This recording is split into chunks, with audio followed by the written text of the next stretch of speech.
roasting. Oh, babe, could you bring back the Coke Zero or something? Welcome back to another video. I hope you're all keeping safe and well. The final whistle has just gone. Leicester City 2, Tottenham Hotspur 4. A brace from Gareth Bale.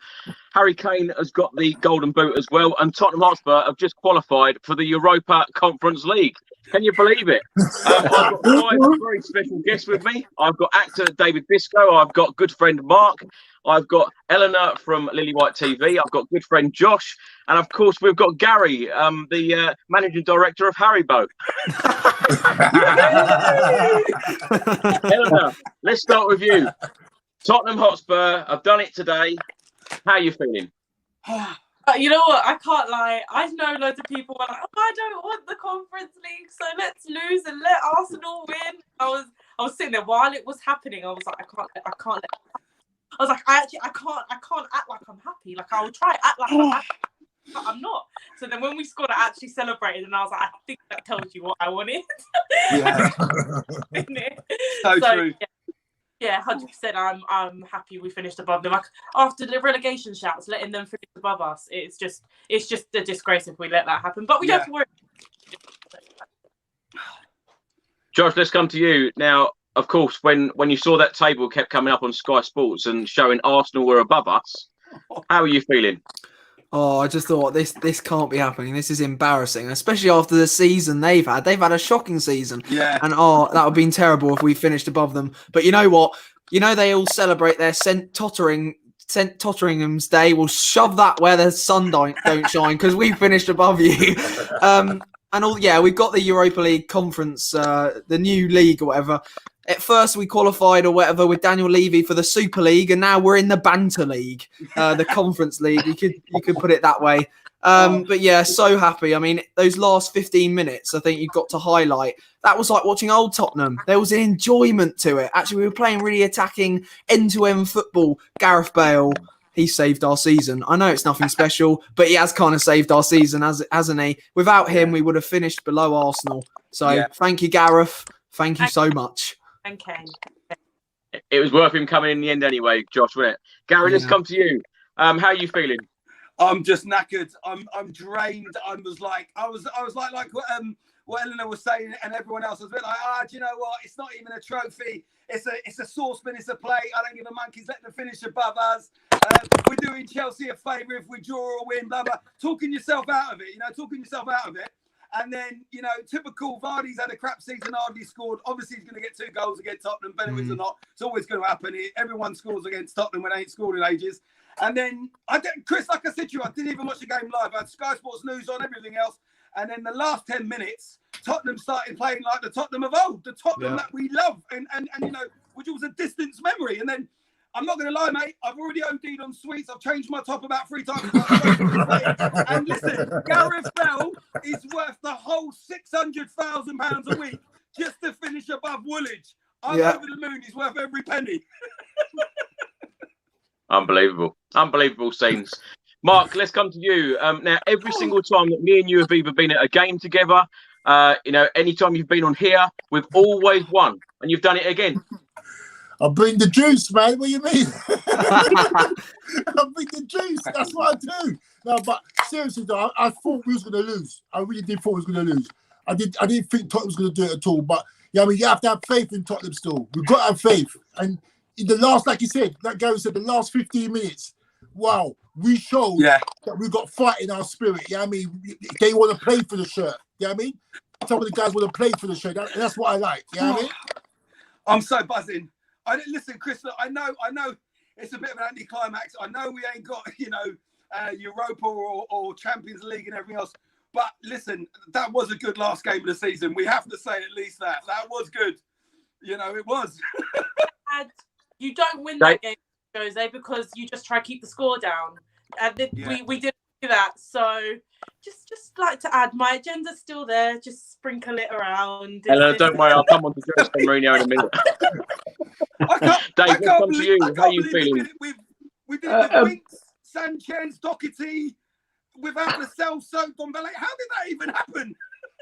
You've certainly had your sweet, Gary, yeah.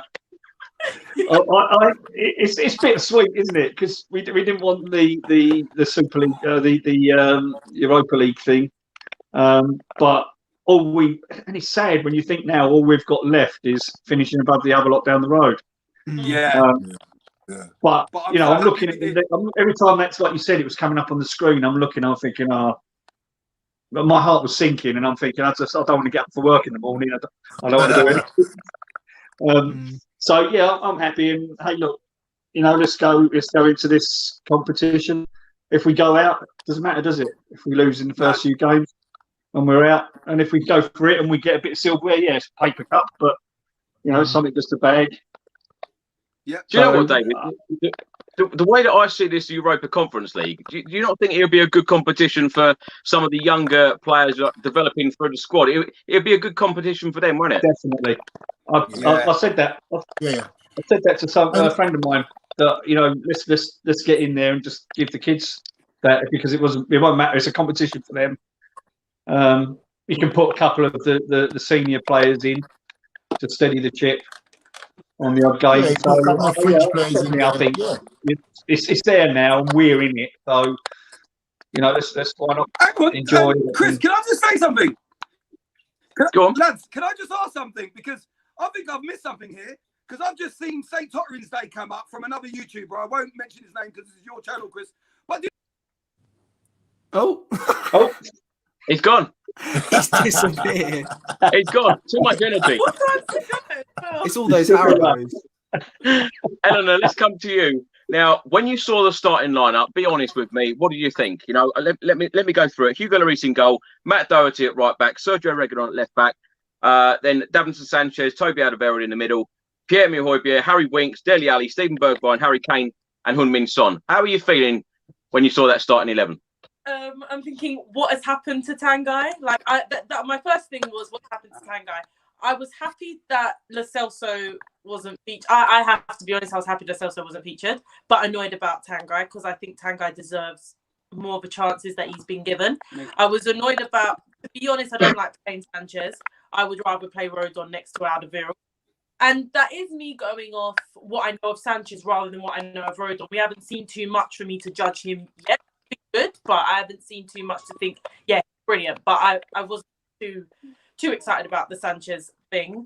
And yeah, I was where's Bale? I want Bale. I know Bergwijn's been all right for us, but I just think Bale's just, you know, you can't take quality. He can take pace and stuff, but I just think he's got the quality still. So it wasn't great. Doherty, why have I missed that?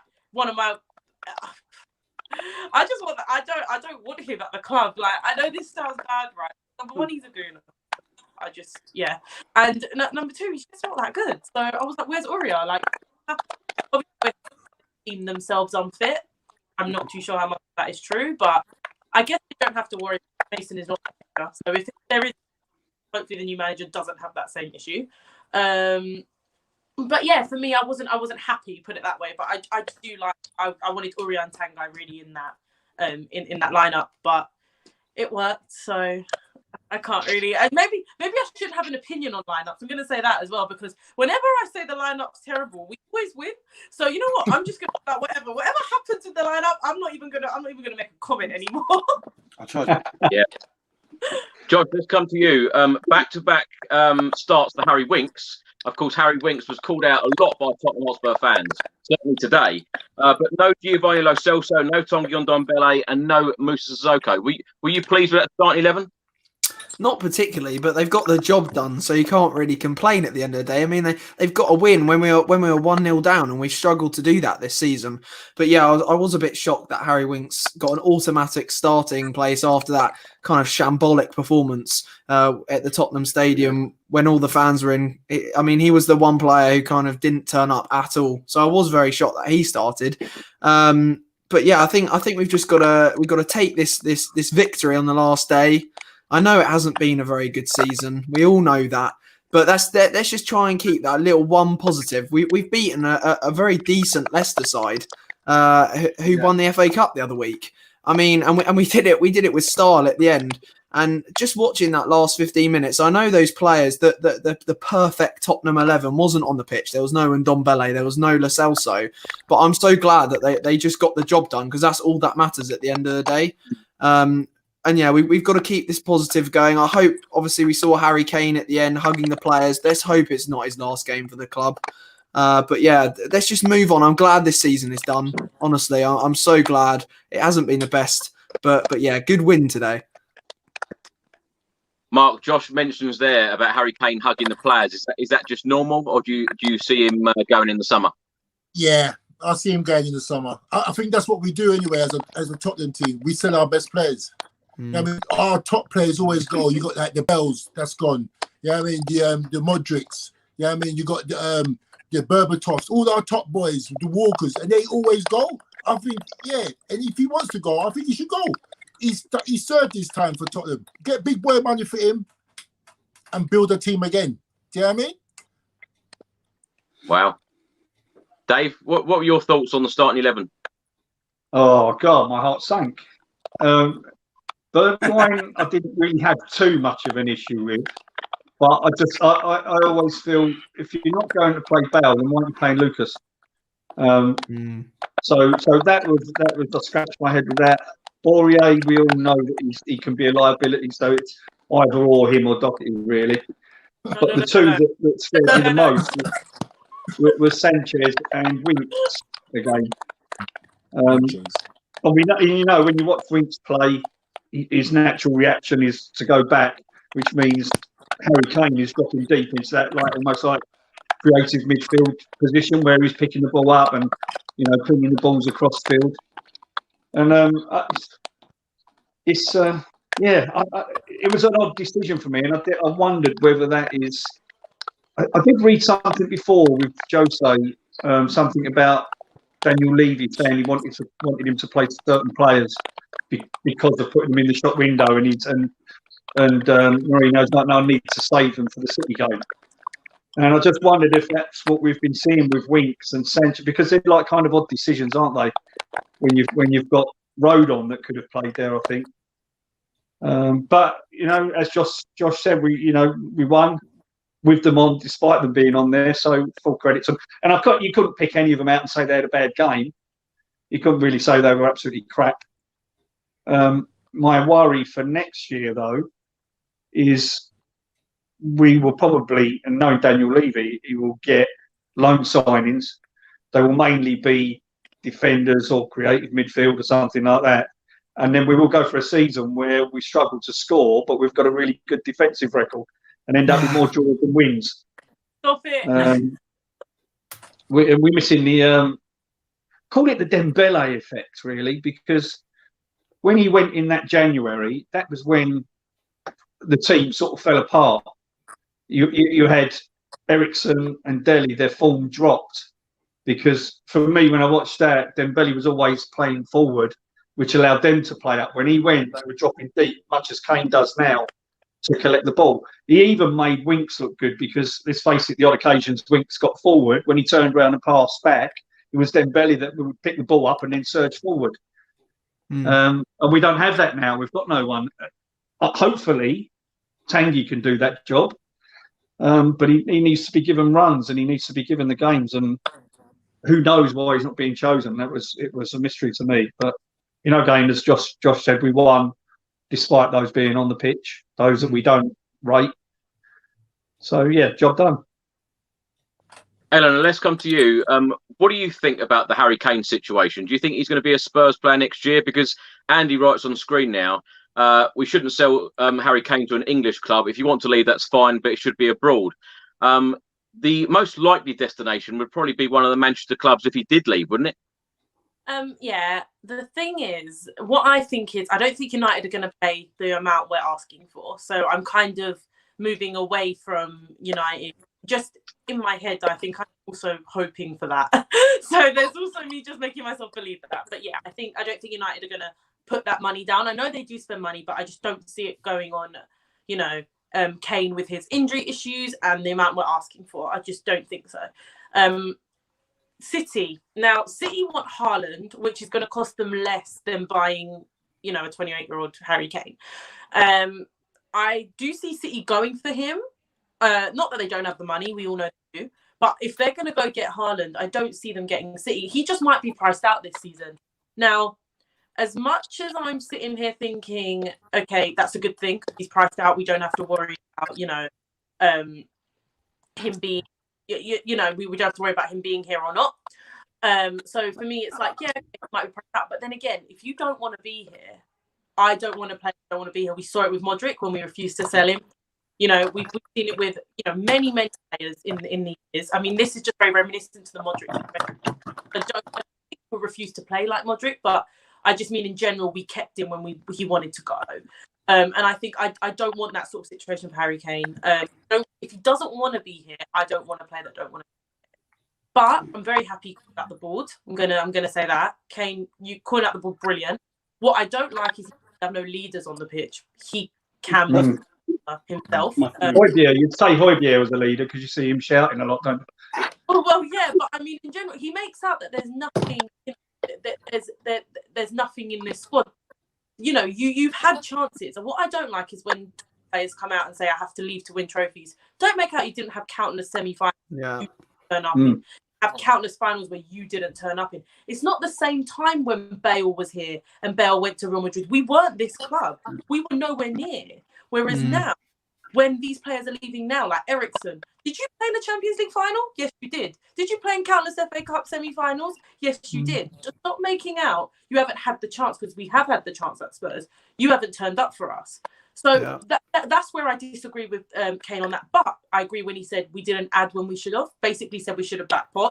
Totally agree. And I agree when he called them out as not spending. That's true. I think he might be priced out. I think he might. I think it's more likely he'll stay this season and go next season, just because of the COVID window and where we are as club right now and where everyone else is. If City get Haaland, they won't get Kane. But then again, they can afford to spend it on a 20-year-old with injury problems and then just get Haaland next season. They've got the money. They don't care. So, yeah, it's going to be a long old summer window. And if you're ready for the countless rumours and stories coming out of all different agents, then, you're not a Spurs fan if you're not, to be fair. But, yeah, I'm not too sure what's going to happen with him. I just think he will stay. I don't know if it's wishful thinking or not, but... It's certainly going to be a long old summer. I'll tell you, there's so much to do. Yeah. Gary, let's come to you. Harry Kane says that he wants to win the big prizes. We're not even going to be competing for the big prize in the Champions League next year. Not even going to compete for the Europa League. We're now going to be in this brand new competition, the Europa Conference League. Is that enough to keep Harry Kane? Well, it's enough for him. He ain't won nothing else, has he? So... he won the Audi Cup. Well, he's won the Audi Cup. Listen, I've had a couple of issues today, Chris, because my Wi-Fi was jumping in and out, so I've changed phones. But am I right in saying we actually won 4-2 and not 3-2? Because I thought we won 3-2. It's 4-2. Do you know what? The last 15 minutes have just been absolutely mental for me, because I thought we won 3-2 with a Gareth Bale winner. My phone was breaking, so I had to try and stop with my wife's phone, who she's kindly lent. It's a Chelsea fan, so she's happy. And but yeah, going back to the Harry Kane thing, I agree with Eleanor. Listen, opportunity after opportunity. Don't come on with Gary Neville going around the golf course complaining that you haven't won anything and, blah, blah, blah. Because exactly like you said, it frustrates me with that, because we're supposed to be a team. He's had plenty of opportunities in finals and semi-finals. We've got there and he's done nothing. You could have scored a goal or showed up with Son in the Carabao final. You could have done the same in the Champions League final, or you could have said to Portugal, you know what, I'm not fit enough. Let Moura play, because we've got more chance of winning because I'm only 50% fit.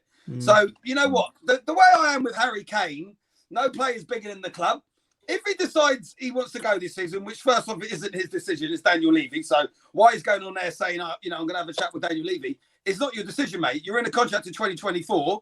At the end of the day, if I'm in a contract with O2 for 4 years, I'm not just going to leave them. There's going to be consequences. It's as simple as that.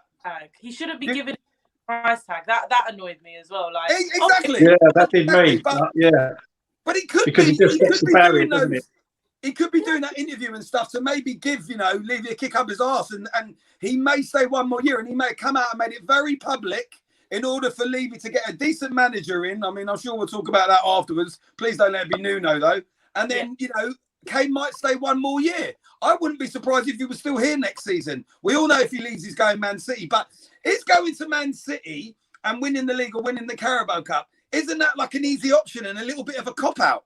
Yeah. I mean, surely if he stays at Tottenham and wins something, that's a lot more achievable and harder than what it is to just jump into Man City and win something. I mean, do you know what I mean? So I don't know if he's going to go this season.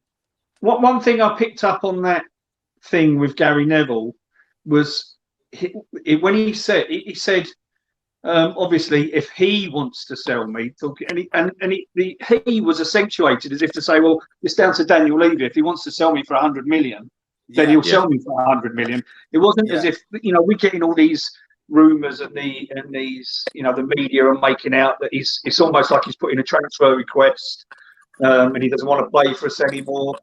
And it's so easy to read into things like that. And I just think, you know, selfishly, for selfish reasons, I want him to stay.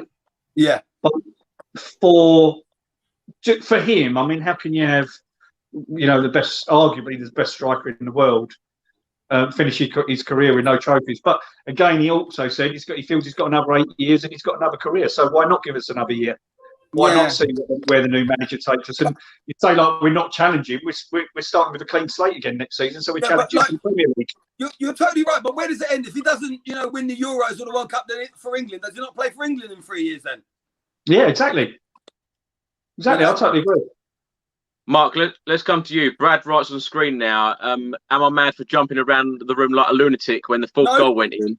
And then getting cheered when Harry Kane was saying his goodbyes. I'll tell you what, I was jumping around the room like a lunatic as well when I'm thinking, yes, we've only qualified for the Europa Conference League, but I think today meant a lot for so many different reasons. Mark, how did you celebrate? You know me already, mate. I'm always jumping up and down when we score a goal. I'm always jumping up, but I celebrate happy, but I just don't know. I hear what you're saying about the Harry Kane situation, and if he doesn't want to go, if he wants to go, by all means, sell him. But and get good money for him. But yeah, I mean, like you said, with all the pandemic and so forth for the money, yeah, I can see Levy holding on to him for another year because who's going to want to buy? Who's got the money to pay that amount of money for him that he wants? So there's no going to pay that money, so he's going to stay. But if we're going to keep us top player like Kane, we need a team around him.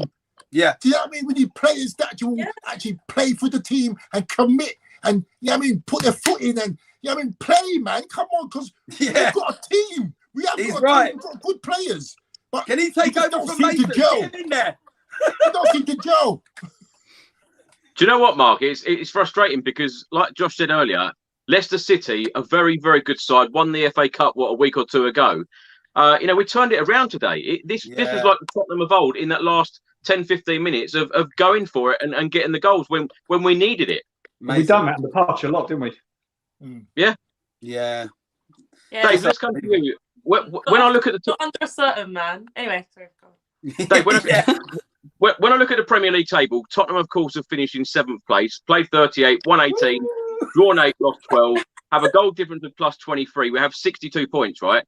We're only 5 points away from that top 4 spot, that Champions League spot. 5 points. Yeah, it's frustrating, isn't it? Let's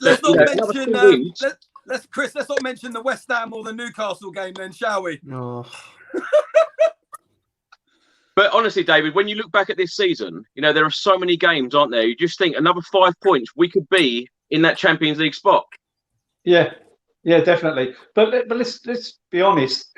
Every other team has struggled as well at times. I mean, Liverpool losing to teams that you'd think they'd smash, and City losing, and there's been a lot of odd results, hasn't there, in games? But there's games. What's the frustrating thing is, it's the games that we were leading and we just went and threw away. I mean, are we still top of that table? What table, sorry? Where we've led and then thrown the game away and lost, drop points. Oh, yeah. Yeah. And that's the thing, isn't it? That's been the killer. It's not been the scoring. I mean, what have we got? The 4th best goal difference. Yeah. In the league. But you know what, David? I think you're right when you say that, and we have given given a lot of goals away and everything else. But I mean, we haven't really been embarrassed by many teams, and a lot of the other clubs this season have been embarrassed. You know what I mean? We embarrassed Man United. Liverpool got absolutely embarrassed by Villa. There's been, I know it was awful how we went out of the Europa. Obviously, he's in prison, the manager. He can't get much worse than that. But in league games, we wasn't really embarrassed that much. Most of the games have been quite tight. We embarrassed ourselves more, didn't we? It's Yeah. hard We to be embarrass embarrassed ourselves when because you've got, like, your we whole don't team. we don't challenge for the second ball. How many No. second balls do we win? We just don't. Yeah. There's no desire to get in there and win that second ball, and our headers And I to think our if we own did players that, are non-existent. I think if we did that, we would have, like what Chris said, we would have got another 6-9 points quite easily. Because there was a lot of games where we had a good chance of winning. We weren't outplayed and got absolutely hammered. You know what I mean? The reason why we weren't being hammered is because we had every player behind the ball. But we also, the reason why we never went for wins at the same time. Yeah. You've got to take that risk to then get the points, which we weren't 100%. doing to score down. So, not being embarrassed is cool, but that was also the reason why we didn't score as much. And like actually win games, go for the draw. Like the Chelsea game for me, 0-0. Like we just go for it a bit more. We would have won that game. I mean, there are so many games that we could have just gone for it and won. Yeah. But you also have the risk of losing it, and I get that. But going for a point is not much difference than going for the 3 and losing it. Like no. Unless you get top 4 over 1 point, then I want to go for games. This is the way it's the season of 2 halves, because when you look at our first half of the season up to Christmas and we're doing what we did to Man United in the second half, Southampton, and outplayed, well, I wouldn't say we outplayed Arsenal, but we controlled the game. Son Kane scored a great goal and everything, and then Leeds quite comfortably beat them. And then you go into that second half of the season, and I think when Liverpool gets that winner in the last minute, things just started changing. And I just, some of it you could put down to VAR and referee decisions, all that, but ultimately we just didn't go for it in the second half of the season. And a lot of that, you're probably right, and it's probably Mourinho and the defensive football and not taking chances. What we did a lot was worry about what the other team was doing, not think about what we're going to do. I think training sessions were based around what are they going to do to us? What are they, rather than what can we do to them? And I think we the manager to start getting us to play some attacking flow. I see no pattern to play under Mourinho. Mason, I'm not going to hold him to that, because that's not his job. Like, he's not ready for this. No, Mason's gone now, isn't he? Mason was like Freddie Ljungberg with Arsenal. He was like a Freddie Ljungberg. He's gone.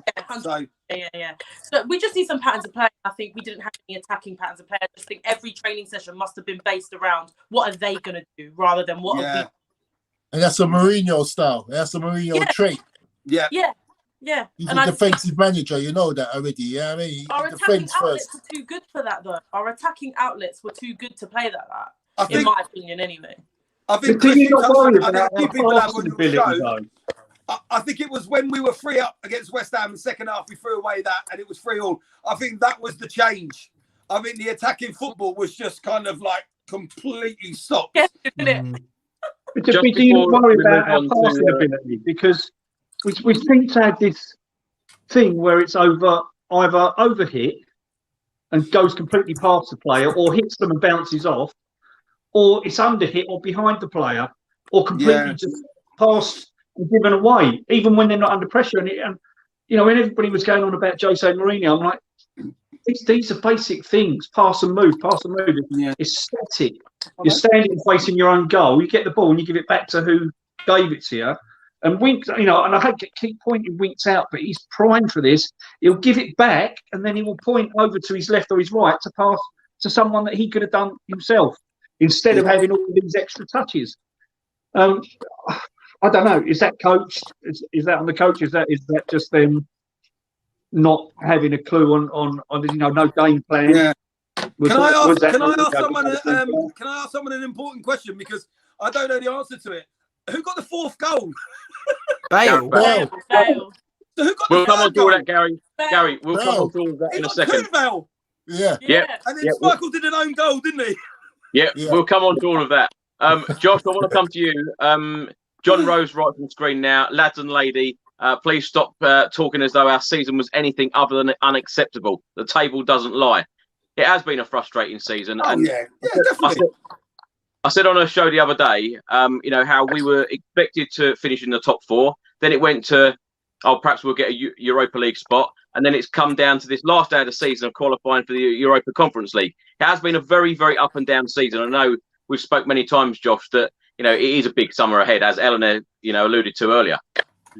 No, I totally agree. Honestly, it has been a frustrating season. It's been very topsy-turvy, lots of ups and downs. If you could kind of summarise it, I'll ask you. I've got a question for you all later. or I might ask you now, like, what's your favourite moment of the season been? For me, it's probably. I know it's early on in the season, but nothing was better than going to Old Trafford and scoring 6 against United. Like I won't forget that. It's kind of hard to think that was this season. It's been such a kind of a sad decline since then, and I totally agree with what you said, Gary.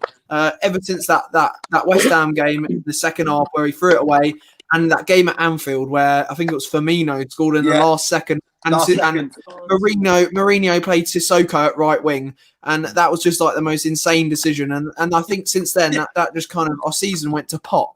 But we've had some good moments this season.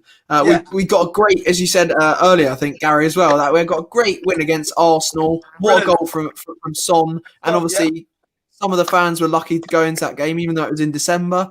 As I said, there was that cracker against Manchester United. But then on the other hand, we've had the absolute shambles of losing 3-0 to Zagreb. That was embarrassing. It's absolutely embarrassing. Nothing's worse than that. We've had that poor cup final against Man City, which we were all hoping that was going to be so big for our season. We might have won a trophy and it might have just saved our season a bit, but then they just didn't turn up.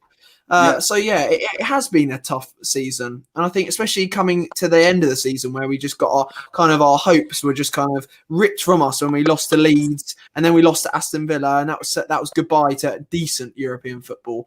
But you're right, Chris. We've got such a huge summer in terms of ins and outs. We don't know what's going to happen with Harry Kane. At the end of the day, that is up to the club. That's up to Daniel Levy, and that's up to Harry Kane and his agent. I think it's his brother.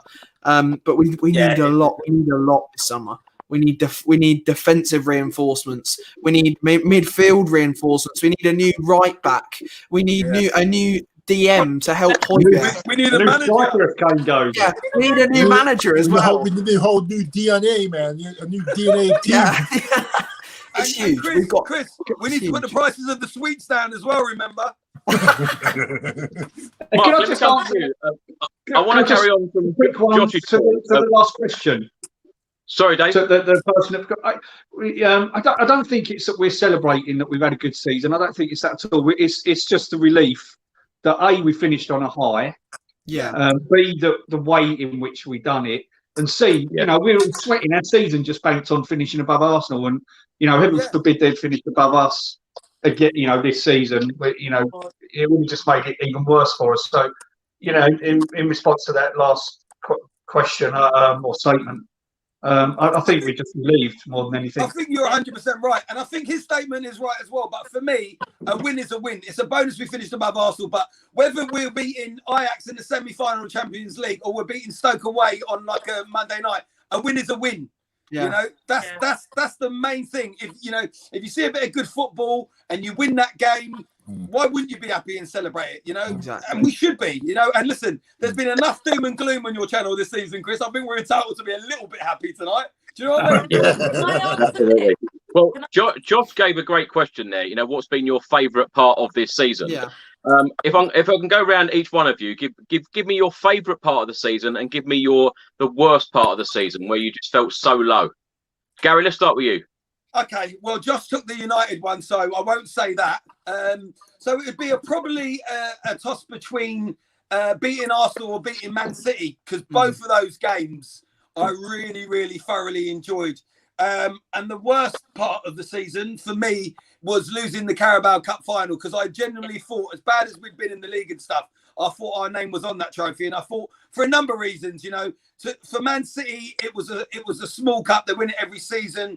We were the underdogs going into it, and I thought that was a good stepping stone to move up to hopefully winning other trophies. But we didn't win it, so for me, that was actually worse than going out of the Europa. And best thing for me was probably beating Woolwich, which I always love, and beating Man City. So yeah. Can I? Eleanor, I can probably guess your favourite part of the season.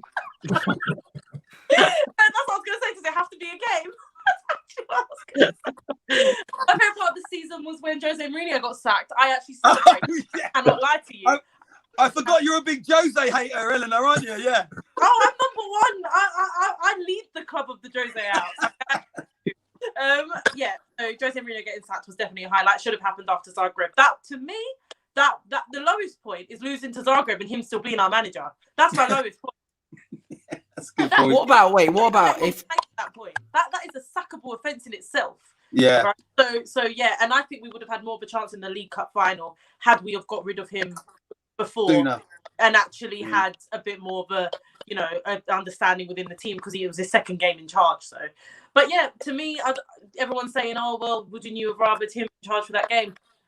No, because we had more of a chance having anyone else in that dugout rather than him. The toxicity was too much, but in my opinion, I don't know. But anyway, can I answer this question, please? Because I've been thinking about this for a while. This question at the bottom. Yeah, go on. Yeah, go for it. Listen, do you remember when we were fighting for Leicester for the league, and Chelsea were where? Where did they finish? Like 7th, or even I don't even think it was low, 8th or 9th, maybe. They finished 9th. Yeah, it was low, right? Are Chelsea then not attractive? No, that's not how it works. You're still a big club, yeah. The amount you still have attractiveness because you're.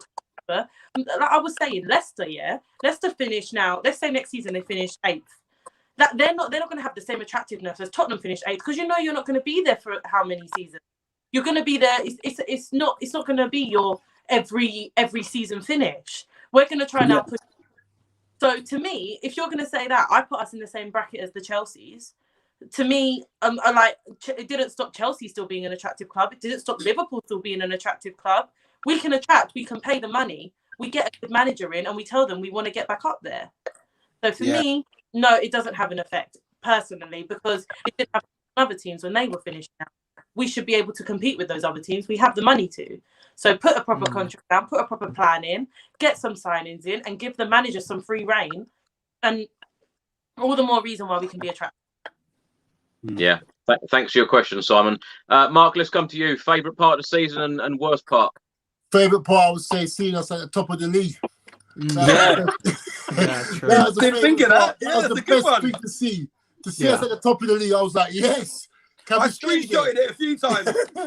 But and the worst part, as Gary said, was coming out of the Europa League. Yeah, I mean, coming out of there, we should have gone further in that league at all. I mean, we should have gone a lot further.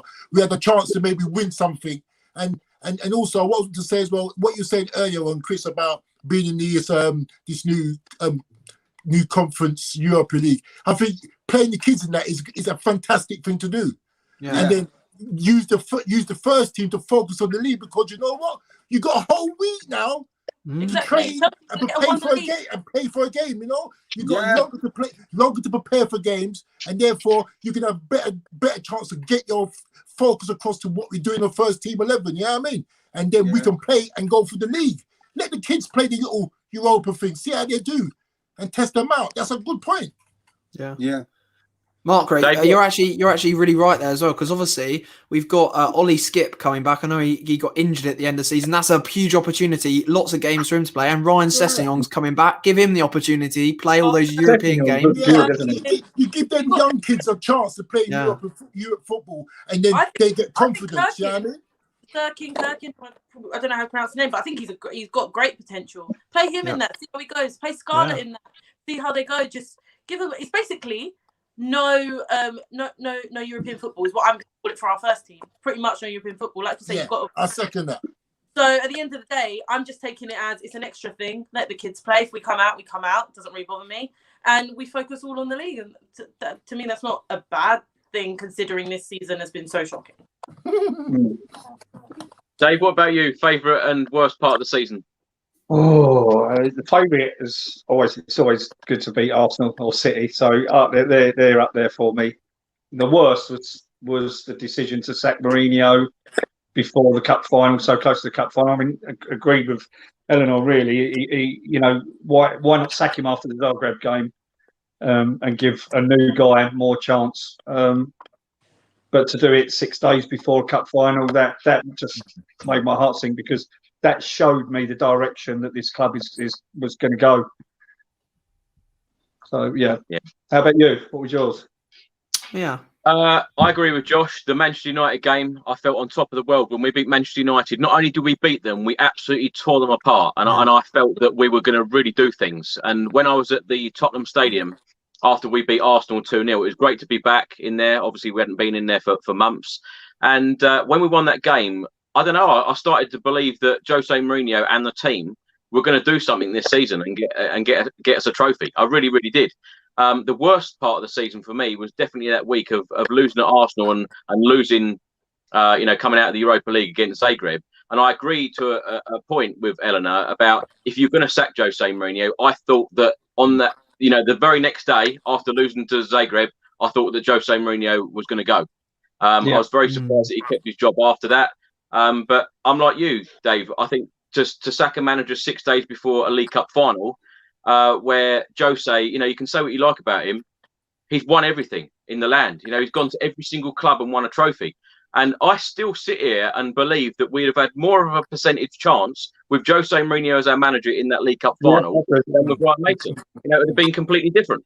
Yeah. So we'll never know. We'll never know. But I know Eleanor will be, I know she was extremely happy the day Jose Mourinho went. She was calling for it and wanted Jose Mourinho to go. Eleanor, let's start with you. I want to talk about the game. In the 15th minute, Jamie Vardy was brought down by Toby. It went to VAR. Penalty was given. Penalty for you? I mean, for me, it was like, how did we get away with that one? And then I was just like trying to forget about it. And then they were like, they're still checking it. I was like, the minute they're going to check that, it's going to be a penalty. Saw it close. I was like, it's a penalty. Toby made the mistake. Toby shouldn't have done that. I get that. But Sanchez, what are you doing? He wouldn't have had to do that. Sanchez, what are you doing? Everyone's going to look at Toby and blame Toby. And I do. Like, Toby, what you did? But to be honest with you, Sanchez missed his man. He wasn't marking his man. Toby had to make the foul. So for me, penalty, disgraceful from both defenders, but Toby had to do two people's jobs at that point. So for me, Sanchez should have lost his man. I mean, you're a defender. Doing at the end of the day, it's Jamie Vardy. Yeah, he hasn't had great form recently, but he's a goal scorer. So for me, I get that they're both at fault, but it's just Sanchez is just not good enough, and it's sad because he had such a high ceiling when he first broke through that team, and just hasn't worked out. But for me, he's just not good enough, and that just proved it to me. That tiny error, I know it sounds like it's not, but that tiny error just shows we could have conceded more due to stuff like that. So Sanchez problem for me in that. Eleanor, do you think that Davinson Sanchez will be a Spurs player next season? Yeah, I think we'll probably try and get rid of him. Depends on what our asking price is. We can't sit there and start asking for top dollar for all these players that are not obviously worth that. So it does depend on our asking price. I think bag and pick and mix. I think he could go, but it just depends on how much we ask and where we're sitting. But again, just bring in top defenders, and if these lot are bench players, they're bench players. But bring in top defenders, and we won't need to worry about Sanchez too much. We'll just be literally playing the cup games that we have, and not even Europe. So, if he's going to be a player, I want top defenders to be ahead of him. Josh, let's come to you. Colin writes on screen now, we won't play the kids in the Europa Conference League. Daniel Levy will want the money to try and win the competition. He's more worried about the money than giving the youth good experience. Well, that obviously that is probably going to be based on the new manager coming in, of what team he's going to want to put out. But I understand that to a point. You can, use a lot of the younger players, but it is a competition that we should probably go for. If we're going to be in it, we should go to win it, shouldn't we? Yeah, totally. I mean, there shouldn't really be an excuse not to win it. We will definitely be one of, or if not, the best team in the whole competition. I did read on Twitter, though, last night, I think it's not just going to be like some terrible teams that you've never heard of. There will be some quite decent sides in there from the likes of Spain, Italy, Germany, teams that we definitely would know as football fans. So at the latter stages of the competition, you will actually come up against some semi-decent opposition. However, as we know with the Europa League and earlier on in our season, we had to play a lot of like far out teams, random teams. Off the back of my head, it was like Shikenja and Plovdiv, teams like that.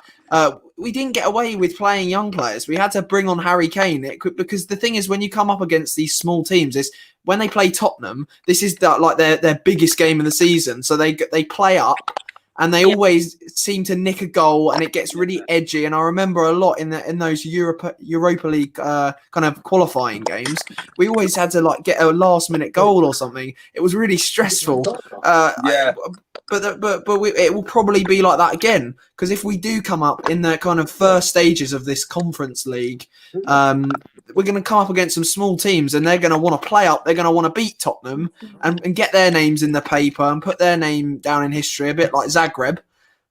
So yeah, it's not going to be easy. It never is easy. So I think we will have to probably play a few first team players. Hopefully, of course, I think we'll be able to give rest to Son and Kane if Kane stays, and Bale if he stays as well. That's another question I'm sure you might ask later. But yeah, it will be good experience for the younger players, because it's European games at the end of the day, and that's what they need to progress. The only thing I will add to that is there's more money involved in qualifying for the Champions League. So if Levy's worried about money trophy, he'll put all their eggs in qualifying for the top European spots rather than the little money you get from winning the conference. You'll get more money qualifying for Europa or Champions League. So to me, it would be actually the opposite. Levy will be saying, no, don't go for it. Don't put your eggs in that basket. It's not worth that little 500k or whatever we're going to make. Yeah, but to counter that, we know that he won't even put his hand in his pocket. You know, he won't spend on the big players to get us into the Champions League spots. He'd rather go for the cheaper version. So it's kind of like a counter thing, and he'd probably still be doing the same thing. Well, we've got more of a chance of winning this and getting some money than we are probably getting into Champions League again this season. But then he look at it and say, even this season, with the terrible season we've had, we're 5 points off, as Chris said. So he would say, you win 3 more games, you're in the top 4, and I get more money. Don't go all out to win. That means nothing. Go all out to make top 5. Make most money. Because we can definitely make it for this team. I just think that is just a freak. You know, David, I'll come back to you on that point in a second. I just wanted to ask Mark about the Harry Kane goal in the 41st minute, equalised 1-1. Now, Harry Kane loves a goal against Leicester City. Mark, what else can us Tottenham fans say about Harry Kane? Because today he's finished the highest goal scorer in the Premier League for a third time. You can't be. There's no one else better than Harry Kane out there at the moment in England for #1 goal scorer. Any chance he gets, he will put it away. I mean, he just needs good supply for him to keep putting it away week in, week out. You know, he's the #1 out there, and I'm glad he's got his golden boot again. You know what I mean? Brilliant. It just goes to show what a top player we have at our club. You know, but he just needs a team built around him. Yeah. He needs players, like he says, the Kevin De Bruyne's at Man City to be at the Tottenham to be settling balls in for him to score loads of goals. You know what I mean? That's what he needs. But he's not getting that. And he can't be on the end. He can't create and score everything. Which is what annoying. We phone him, so we've got one in midfield and one up top. That's what we need. But the funny thing is that he didn't just win the Golden Boot. He also won the Playmaker Award. I mean, he's got the most assists and goals this season. I mean, he's incredible. He is incredible, and I know I think there's a lot of mixed opinions. Some fans are quite annoyed at what's happened over the past couple of days, as we said earlier, with the interviews with Gary Neville and stuff. And then some fans are like, "Oh, let him go. He's given us everything." I think I don't know exactly what you guys think about that. Do you think we should let him go or not? Let him go. If he wants to go, I think let him go. There's no point keeping a player that doesn't want to be at the team. And like I said earlier, no player is bigger than the club. I think, you know, I don't know. We'll use an example. I think when Chelsea sold Hazard, that apparently meant to be the end of their team. Yeah. And then they bring in Frank Lampard, and they're bringing Tuchel, but you know they're top 4 in the Champions League final. So was losing Hazard all that bad? Same with Coutinho at Liverpool. Exactly. It's not that though. It's about the recruitment. Do any of us feel confident that the money coming in for a player like of Harry Kane? You know, I said this the other day. If you've got £200 million in for Harry Kane, you know, you've got £200 million to spend. Are you going to feel confident that £200 million is going to be spent in the correct way and on the right players? No, do you know what? My problem is the reason why he's going. Any player can want to leave, and I'm not that exact. There's no player is bigger than the club. Any player can want to leave. That's fine. The reason why he's going is more damning. This is a player that wouldn't have left Tottenham. This is a player that loves Tottenham, right? He would never.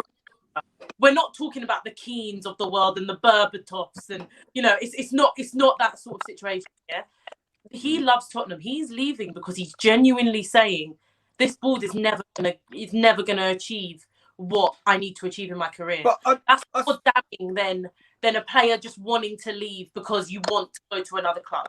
That's where I Or get wants more that's where money. I get annoyed with it. Yeah. The reason why is my Yeah. issue, rather than it being him leaving. Any player can leave, any player can want to leave, but Kane would have left had it have been just a little bit more ambition. When he's not even going to ask for the top ambition, but just he stayed here for long enough now. He would have stayed, just it showed a bit more ambition, and the reason why is like, rather than it being him leaving, because like you say, any player can want to leave, but to me it's a very different situation. Kissing the Liverpool badge and saying it's my boy club, we'll never forgive him for that, by the way. But yeah, to me it's like it's the reason that's my issue, rather than it being Kane wants to go. If you want to go. But let's not forget, Vinicius will be going back.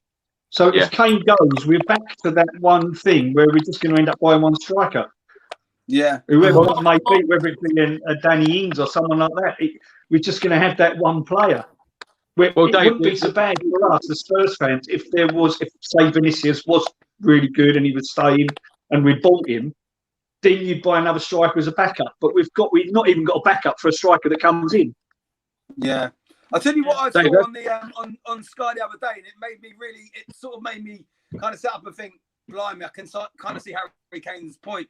I saw an interview with Foden, and I mean, I don't know how old Foden is. How old is Foden? Is he like 19, 20 or something? Yeah, 21, I and think. Talking about, he's won the league, he's won the Carabao Cup, he's in the Champions League final, and then you look at him, he's such a young kid, and he's won all of that, and then you see Harry Kane, that's probably, 8 years older than him, and you kind of can see Harry Kane's frustrations. You know, when I watched that interview with Foden, I just thought, we're a million miles away from that. It's just unbelievable. When I watch, we score a goal, Kane will score a goal, and it may be an equaliser, it may be, the opening goal, it may be a goal that puts us in front, and then and when we concede, you can just see that look on his face where it's like, really, we go all this again. hard work, and we've just gone and done that. Yeah. Dave, surely though, going back to your point you were saying about Daniel Levy not investing, this summer coming up has to be different to all of the other summers that we've ever known, because this summer should be a massive rebuild. Players going out the door, new players coming in. As you just said, the likes of Carlos Vinicius, he's going back. Gareth Bale might go back as well. That's another player to replace. This summer is huge, isn't it? And of course, a new manager coming in as well. Yeah. Let's be honest, it was huge after the Champions League final, wasn't it? And he should have put his hand in his pocket then, and he didn't. I just see when we got the Celso on loan, we got a few players on loan and saying, "Oh, we've got some good signings," and I'm like, "No, we haven't. We've got loanees."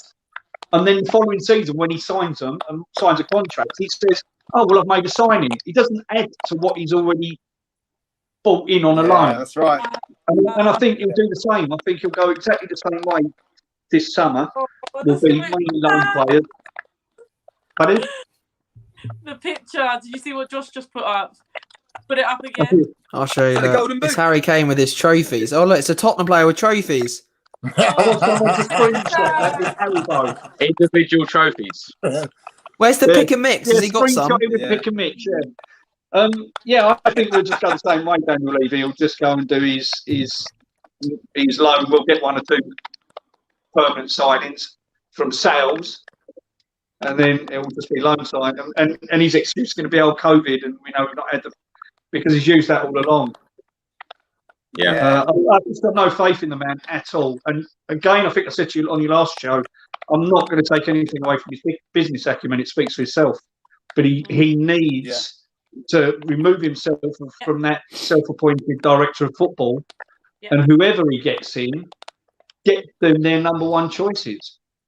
And we're not talking about, we say we've got Brendan Rodgers, and he said, "Oh, well, let me bring Jamie Vardy in. We'll let Kane go. Bring Jamie Vardy in for, 20, 30 million or whatever, and then go out and get him." But he won't. He'll go, "Oh, Hannibal will go in such a stupid price that Leicester would say," don't get me wrong, we're not going to get Brendan Rodgers, but it's like a kind of scenario. But it's what he does. He just doesn't get them who they want and who they identify. And you see that. I mean, as much as Eleanor didn't like Mourinho, and people saying, "Oh, yeah, but Mourinho spent what he spent." No, he didn't, because he didn't play Doherty. He wasn't over keen on Gareth Bale. You look at the players that he never played And that tells you, even Vinicius, they're not the players that he would have naturally gone out and bought. And I said before with Doherty, you can't tell me that someone like Mourinho, with his experience and knowledge in the game, would go out and buy a wing back and then just play him in as a flat back. But is that Daniel Levy? Is that Daniel Levy or is that Steve Hitchen? Because we've spent a lot of money and our recruitment has just been shocking. And Steve Hitchen is. Hitchen. I mean, maybe I'm doing this Daniel Levy a bit of disservice, but then Daniel Levy should be looking at Hitchens then and saying, what have you done for this club? Go on your bike, mate. Because he should have gone before Poch, in my opinion. He should have been the one that first stacking. We had a good DOF and he left because working with Levy is an absolute nightmare. That's when we had a good team. That's when we recruited the Dele Allis, when we got Son, Dyer when he was good. We built a good young team. That's because we had a good director of football. No matter who comes in, is still going to be told you have to do this and this. And Mitchell went and then he went and created a great team for Leipzig. Yeah. So at the end of the day, we have had DOFs, but I don't know if anyone remembers. I came on your channel ages ago, Chris, and this was before Jose was gone. So there was a lot of angry stuff. But I also said, I literally said that I want Daniel Levy to move off everything football. Brilliant as a business side. Step away from everything football. Just bring in some proper football people and give them some control. I don't even think it's him not wanting to spend money as such, because like you said, he does spend. We do spend money. We just spend it badly. I mean, we spent 35 million on Sissoko. 30 million, there's a lot of money spent there. It's just not very well. So I think it's a power play. He likes the power. He likes to have all. But Eleanor, when I say it's a big summer ahead, I don't only mean on the pitch. Some of these decisions, not on the pitch, need to be made as well, don't they? Yeah, 100%. This is why I think it's very important if we get someone. They've also got to be able. Team. It can't be someone that just wants to into a team to win things. Yes, I know this is still Jose. It can't naturally, guys. Allow me. Right, so yeah, it can't be someone that wants to walk into a team and get winners. You've got to be able to build a team, but you've also got to listen to that man that wants to build a team.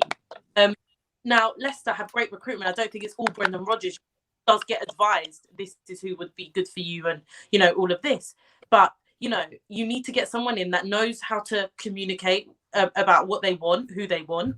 And then you get someone in as a DOF that can actually properly scout and sign players, not for ridiculous amounts. Get a Campos in, get a Ragnick in, get someone in that is able to scout players and get them younger and do well. At the end of the day, I get, no, everyone's like, do you want to become a Man City? I get that. I mean, I wouldn't be complaining if we're winning everything, but I do get that. You don't have, there's an in-between. You don't have to go one or the other. You don't have to go from Tottenham to a Chelsea or a City. You can have an in-between mark. And I think we need to find that balance. And we did have it at one point.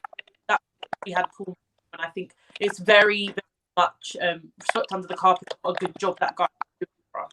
And why he left was literally, I mean, he said my dream job turned into a nightmare working under Daniel Levy. I think that's a damning point for someone that built us, that was really winning the league at the age of what? Time. Gary, we're getting a lot of sound interference from you. Perhaps go back out and then come back in. Eleanor, I just want to stay with you. I'm having a nightmare with my Wi-Fi. I've changed 3 phones and 2 different mics. So let me go for 5 minutes. I'm going to go downstairs and then try and reset up. Yeah? No probs. Eleanor, let's stay with you. I just want to ask all of your opinion about keeping Gareth Bale for next season. If it was your choice, would you keep him again for another year? If it was my choice, yeah, because I think he like I said, get rid of. You can use a yard or 2 of paint. He's got quality, and he's got that quality. I think his IQ from the for the game is so good. Like I was saying this during the game today when he was playing, he just knows what to do. Like he just knows what to do. So I think I would keep him. I understand he hasn't done as much as we had hoped, but then again, he didn't have all the chances before. So I think for me, 100%, I would keep it. But that doesn't mean we don't need a long-term right winger. Like we need that right side fixed. That's got a big problem with that whole right-hand side from fullback to winger. So I want a permanent right winger, and then have Bale as well. But no, we don't have that. We don't have that luck. So for me, yeah, I would keep him. But I would also try and get a proper right winger that we can actually rely on past this season or past a few games, because his fitness ain't going to be great. So yeah, for me, 100%, I'd keep Bale. I might just be a bit because of today, but no, generally, I think he would do well under a manager that plays to his strengths. He's not able to get the ball like the Bale we know from our own box, run all the way up and score a goal. That's not the Bale that it is. But I just think he's got such experience, and we need as many winners in that team as possible, to be honest, to try and push on. So keep that mentality in the club. Show you're still a big club. Don't just send him back just because it's going to cost too much. Show you can keep him and actually sign someone that isn't a Lamella, a Lucas. I'm not even dissing Lucas because sometimes he does do things, but they're bench players. We need someone good enough to be a starting right winger. And Bergwijn, yeah, the jury's still out. I'm going to allow him under a new manager because I think he had a really tough time under Mourinho. So I'm going to allow him. But yeah, I think we need a proper right winger. Josh, would you like to see Gareth Bale at Spurs another year? Yeah, I don't think that's even a question. I don't think you should even be asking it. I think definitely. I mean, he's got more goals than Firmino. He's got more goals than Sterling. And he's got more goals than Cavani. And he's only played 20 games in the Premier League, and 11 of those were being subbed on. I mean, do you know what, Josh? When you say I don't even know that's out of question, I'm 50-50. Really? Yeah, because like you've just said, how many Premier League games he's played. When you're paying a player that amount of money, we could be putting that money to better use and having a player that's playing week in, week out. Yeah, but he could have, Chris. He just wasn't played.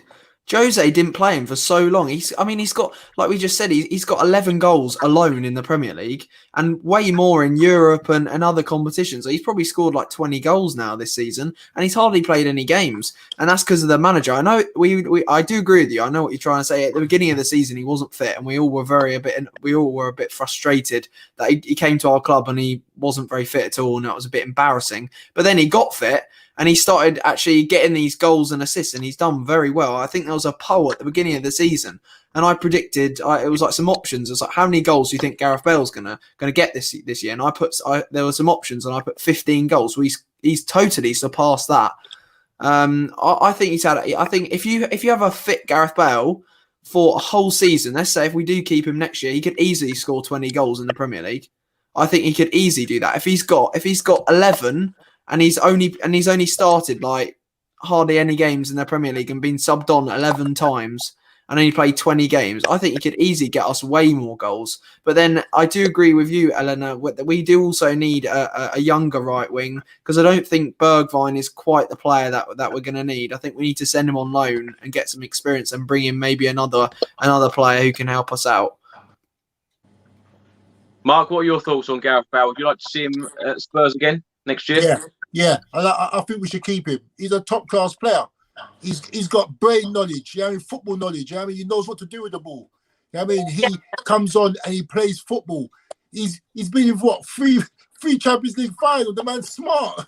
He's got a football brain. You should definitely play him all day long. Keep him and try and keep as much as possible. Yes, he came from Real Madrid not fit, but and that weren't his fault because at the other club he weren't played or not. But once you get him fit, he can play.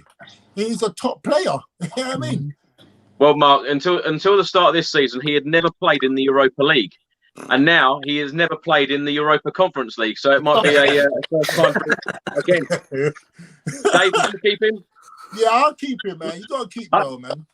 Yeah, I think I'll keep him. He's kind of like a marquee signing, and we send him back to Real Madrid. They'll loan him out to someone like Everton or someone, and then we're scoring goals against us. So keep him on side.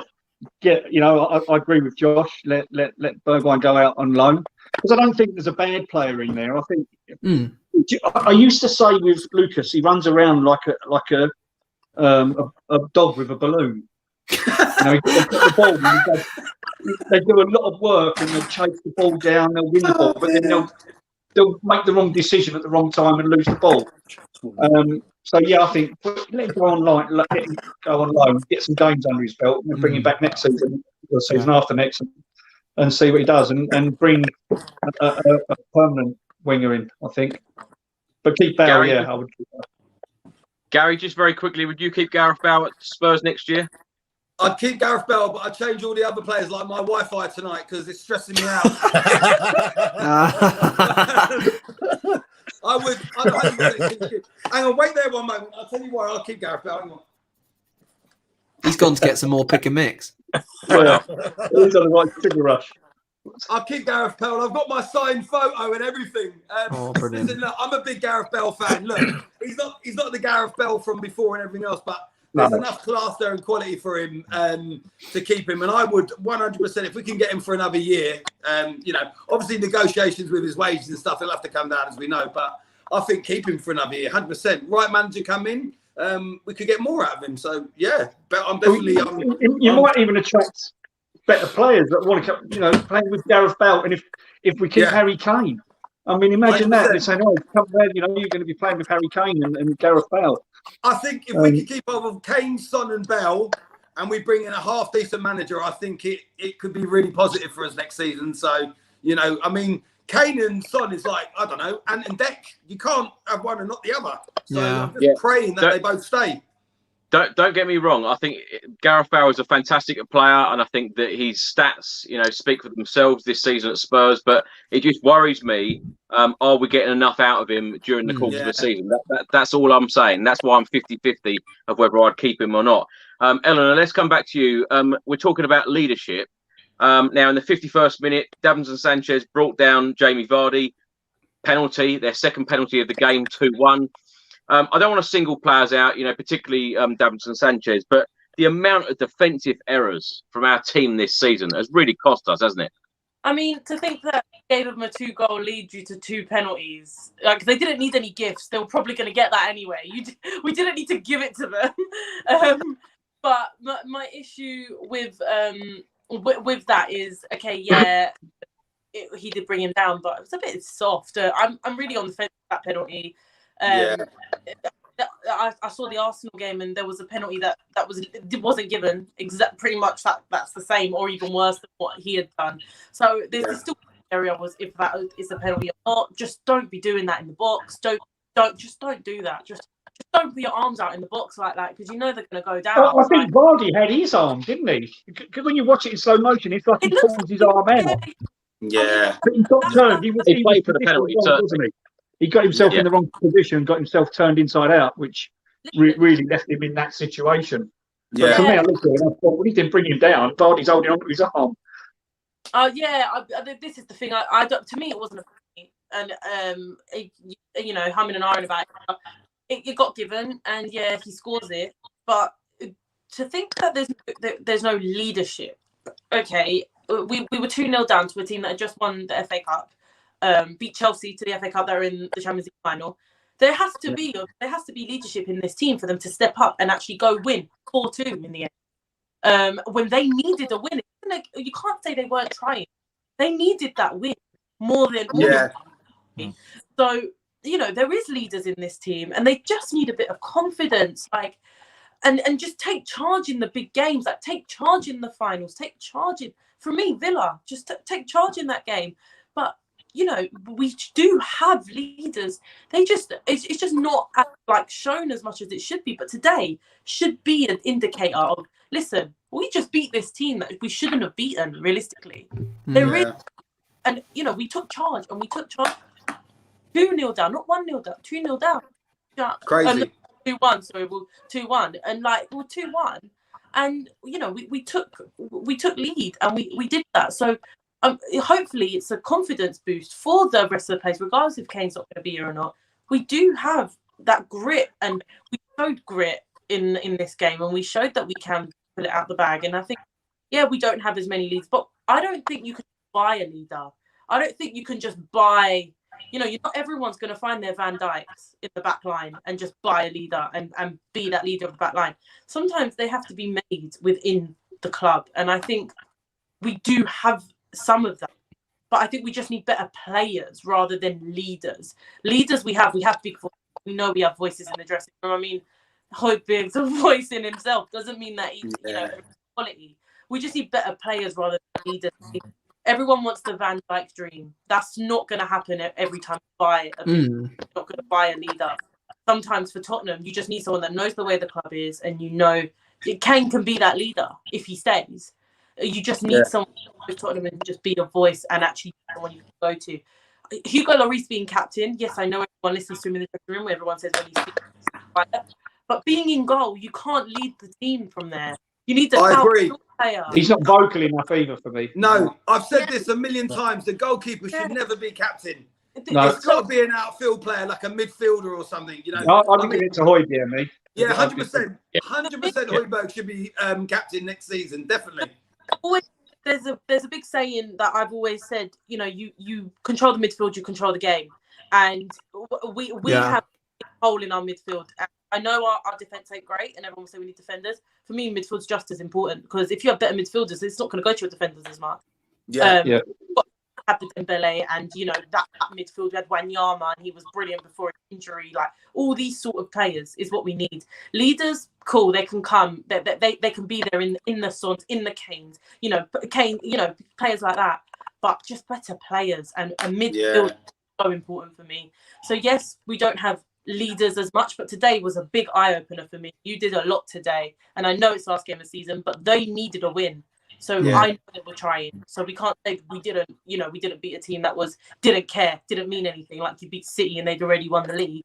It meant something to them. They needed it, and they knew because the fans were making it obvious that Chelsea weren't winning. So they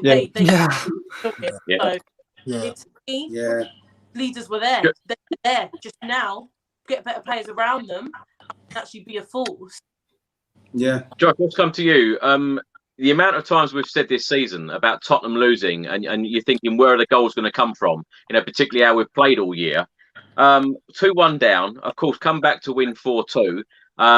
When we were 2-1 down, Arsenal were 2-0 up. You think if we're going to finish above them, and if we're going to get in that Europa Conference League, we need 2 goals, or Brighton need 2 goals. At that point, I actually said out loud, we need like an Ajax moment. We need, this miracle comeback, because I wasn't expecting Tottenham to come back and win this game when we were 2-1 down. Gareth Bale and Lucas Moura come on in the 67th minute. And then in the 76th minute, we get our equaliser 2-2 from a corner. Schmeichel punches it. It goes in. At that point, did you believe that we were going to go on and win that in the match?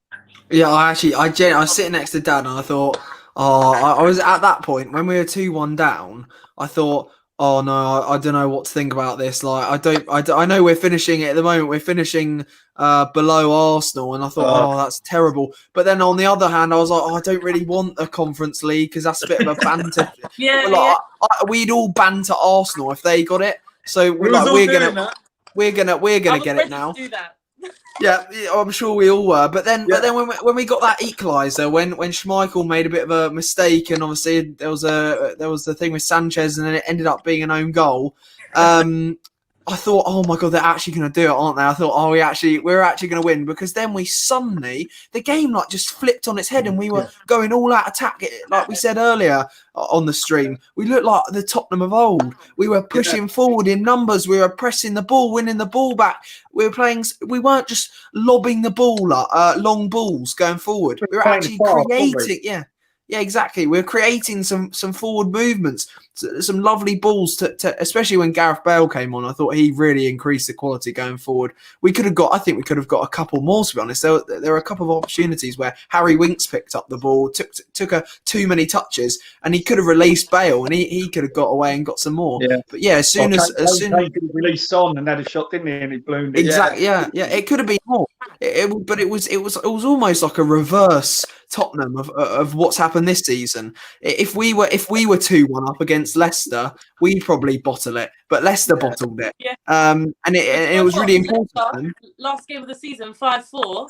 It happens against Leicester. Last game of the season. I don't know how, but it feels like it beats itself. It's a strange. It's always a goal fest, this game. It's so weird because that's now 102 league meetings between the two sides, and only ever once in their history we've ever drawn 0-0 with them, and that was back in 1948. It's just an incredible stat. Mark, let's come to you.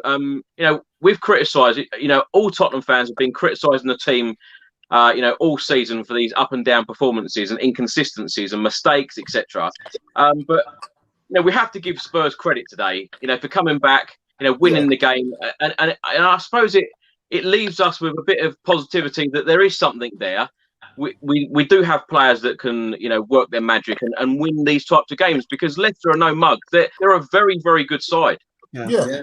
He shows the new manager that he's got players that will fight and got spirit in their belly, that might do something. So he's done. Ryan Mason, he's done a good job. He's way out of his league, but he's done something today with the players, and he's given the players something to say, go and show your next manager what you can do.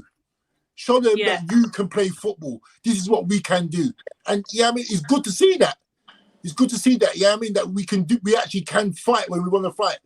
Bale did change the game. He came on and that was it. It was curtains for the Leicesters. Yeah. Dave, let's come to you. I want you to talk me through Gareth Bale's last 2 goals, because it sounds to me like Gary turned his telly off. Yeah, I didn't watch it. Do you know what I done? I left on Sky Sports News, and I said earlier, I think I messaged you, Chris, as well, and I said, you know what? I've seen the team line up. I'm not going to watch this game. I'm running a hot bath. I'm having some sweets, and I'm just going to keep an eye on the scores. And what was good about that is I saw us go 3-2 up, and I was so busy celebrating, I didn't even know we got 4th. But I'll tell you what was great about being on Sky Sports News was Paul Merson's reaction and the way he had to give Tottenham some credit and say, Tottenham have turned it around. I can't actually believe how good Tottenham's done. I think that was probably better than watching the game. So I'm going to have to make do with Match of the Day later now. I think agree with the others that Bale changed the game. And he had to. Was there a goal, Chris? Was there? I saw the goal. I saw the goal there. I didn't know the goal. I must have missed that one. So 3-2, and I'm thinking, Leicester getting down, and I think they got down into our area and had successions of corners, didn't they? And I'm thinking, I'm like very, and because I was watching it on stream, I don't subscribe to Sky, and so it's lagging a few seconds behind, and I'm just looking and waiting for this goal, Leicester City, and I'm like sitting there, and then Bale goes, hitting the post. And I was thinking, like, normally you would have seen a player hit the post and then go, but he just carried on his run, didn't he? And then smashed in the rebound. It was, I screamed. I was laying on the beanbag on the floor with the dogs. And I was just, he didn't have a balloon, did he, the dog? A balloon? No. Gary, let's come to you. I want to talk about the possible new head coach. Hopefully this will be announced soon. Who takes over at Tottenham for next season. Who do you want to see come in? Well, I think it's Brendan Rodgers now, because Leicester have bottled it, isn't it? So it's a foregone conclusion. I'd like Brendan Rodgers, but in all seriousness, the only way we would have got him was if they didn't get in the top 4, which they haven't. We've beaten them last game of the season. It could actually be a possibility, and we could get Brendan Rodgers. I know it sounds crazy, but there's a lot more chance of getting him now than what there was before this game. So who knows? True. Eleanor, let's come to you. Do you think there's any chance of Brendan Rodgers coming to Spurs? Because, whenever I do these streams talking about a new manager, the amount of times that Graham Potter seems to come up, and that's a name that keeps being linked with us. Gareth loves Graham Potter, Gareth, doesn't he? He does. Eleanor, what are your thoughts on a new manager? Who do you want to see manage Tottenham? It's a tricky one. For me, obviously I'm not going to read. I don't really know the context behind his comment, but I want a Ragnick just personally, because if we get him in, we're giving away. He's not going to come in without control, and I think he'll come in and actually buy players that he wants, and he will scout better, and we will build an actual good team. So for me, I would like a Ragnick in. Brendan Rodgers, now, no matter what, to me, we're a bigger club than Leicester, right? We can offer more money than Leicester, on his contract, right? Let's be honest. So everyone's saying he wouldn't come. Cool. He might not come because he doesn't like Levy. But when you're giving him that contract down, you're actually paying. You're managing a bigger team. No matter what anyone says, just because you're up there for a couple seasons, you know, and you've won one FA Cup in your history, doesn't make you bigger than Tottenham Hotspur. Like I genuinely don't. It doesn't bother me if they're going to sit here and say they won the league. We know there's difference with winning and different staying winning.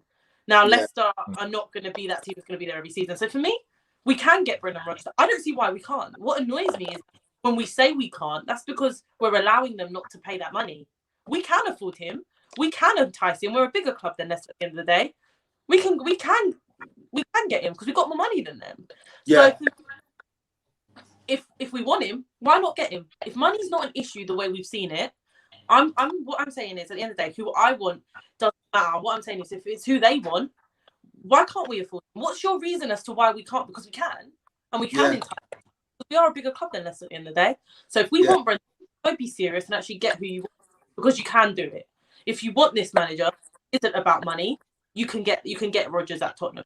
I genuinely don't buy this whole why would he come? We've got more money than them. We offer him a bit more than what he's on and a bit more control than what most other managers have had. Then is it about money, Eleanor, or is it about control, or is it about what he's built at Leicester? Because, you know, I spoke to a Leicester fan earlier, Lee Chappie, who runs a Leicester City channel, and when I put that question to him, he was like, why on earth would Brendan Rodgers want to leave Leicester, you know, what he's built here, to go to a struggling Tottenham Hotspur? Because in the day, Tottenham Hotspur bigger than Leicester. That's my genuine answer. That's my point blank answer. In the day, it's a bigger club. You make Tottenham Hotspur that winning club again, you are an absolute legend. So if you want to challenge and you want to actually come to a bigger club than Leicester City and actually do that, then yeah, you come. Because you're taking on a big job. Commend you for it. But at the end of the day, you're not going to get applauded for doing it once. You're not going to get applauded for getting you in the top 4 once at Tottenham. You've got to do it now and do it properly and actually make us winners as well. So if he wants to take on a challenge, come to Tottenham. But I'm not saying that's who I want. I'm saying if that's who we want, we can 100% entice him. There's no about it. If we want him, we're not going to give him the money or the control. That's why we won't get him. Not because we're not as big as Leicester. Eleanor, whoever comes in for you, what is going to be your expectation for next year with a new manager? You've got to have a different expectation.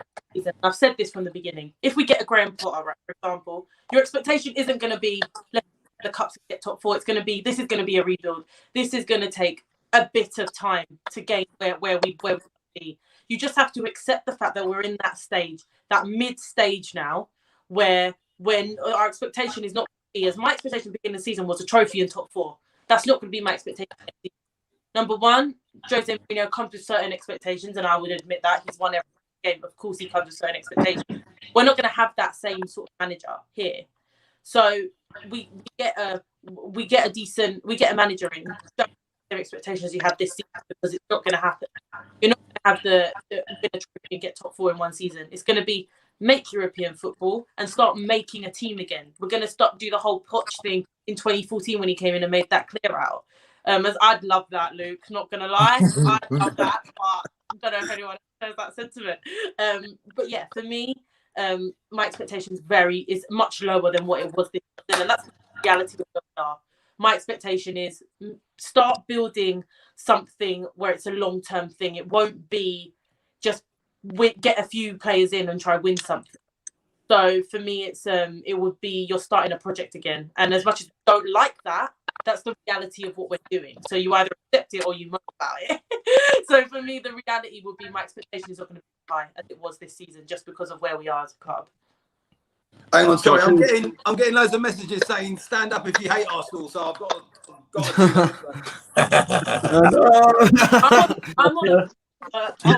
I've got to stand up because I've had about 100 messages saying it.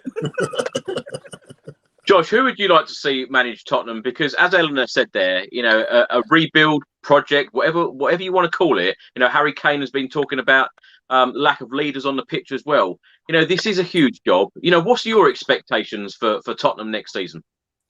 Well, it's a very good question, and I thought Eleanor answered it very well. But my expectations Honestly, it's not about European football. It's not about any of this, any of that kind of stuff. All I want to do is go and watch Tottenham and actually have a smile on my face as a fan. Because I think just for a year we've just been put through so much rubbish, and I don't care if we don't get Europe. I just want to have a good time watching Tottenham, not moan or be unhappy as a fan, going, oh, why are we doing that? Why are we being so negative? Why are we passing backwards? I want to watch some nice attacking football.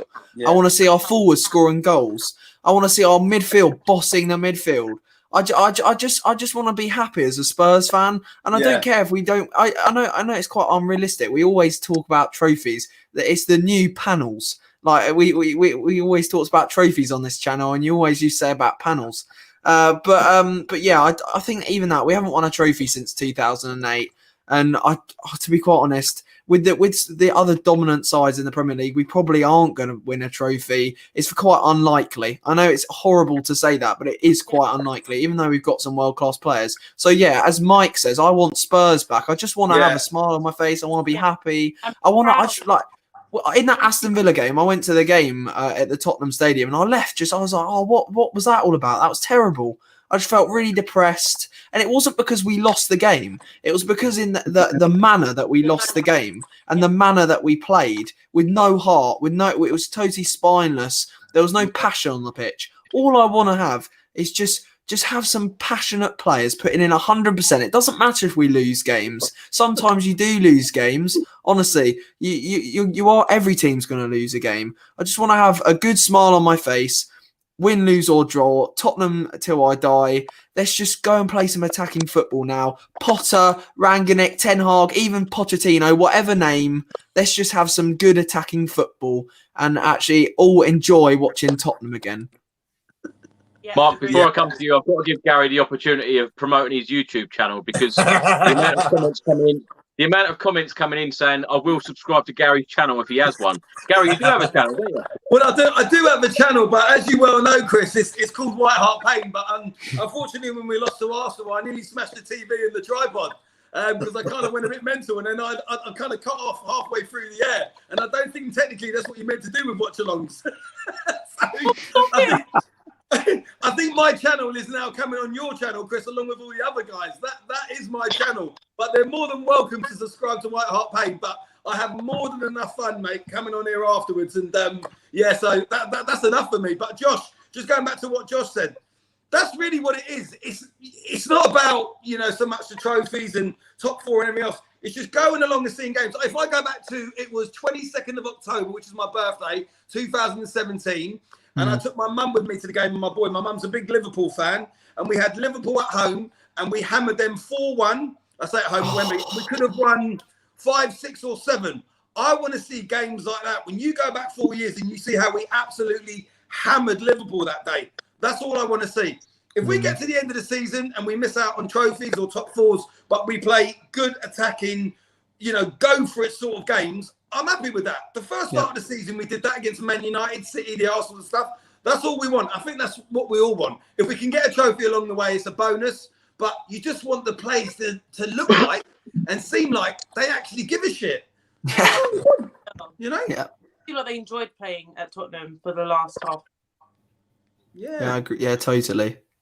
Mark, let's come to you. Who do you want to see manage Tottenham next season? Well, I don't know, man. I don't know who's out there that's good enough to. I don't know. Brendan Rodgers, if he's the man to come in, he seems like he can build young players up and build a team. He's done that. You can see he's done that with Leicester. So if he could come down and do it with Tottenham and maybe get us a trophy along the way, like everyone says, that'd be great. Because we need to have a good smile on our face for Tottenham fans. You know what I mean? And show that we can win something. You know what I mean? So yeah, but whoever comes in, just come and do a good job. Well, Mark, what type of manager do you think that we need? Because when you think that you go from a fantastic manager in Pochettino, didn't spend a penny in 518 days, took us to a Champions League final, made us all believe that we could achieve, the big prizes in football, and then you go to the serial winner in Jose Mourinho. Where do we go from here? I don't know, but you know what? If we could go back to Poch days, listen, I have a big smile on my face because he made me really get back into my Tottenham team. You know what I mean? And I think to myself, is that how we play football? Yes, That's how we play football, Yeah. my friend. This is what we do. You know what I mean? Poch was the man. Thank you, my darling. Cheers. Here's But I the, don't know, here's the I don't finishing know. in the conference. Cheers. The thing is, under Poch, right? We clubs feared to play. Got We an were umbrella scared as well, babe. played. Whereas now we looked like we were scared of them. No matter what anyone says, no club wanted to play Tottenham. Those people, and that's what I want. I want clubs to come to the lane and be scared to come to the lane, not think it's only Tottenham. Lads, we went back to those days this season. I don't want that. Yeah. When Poch was there, everyone was happy. Chris, you remember when we went to games and saw some of the games that he played, and we was just like big grins when we come out of the Arsenal stadium and we spanked them and we was outside laughing on the video. Listen, that's what I want to go back to. I want to go back to the days when Poch was cleaning up, was playing attacking football.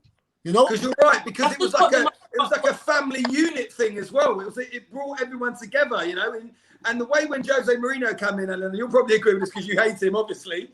It was like we was almost going down the road of like Arsenal and AFTV with the fans. You know what I mean? It was getting really toxic. Really toxic. Yeah.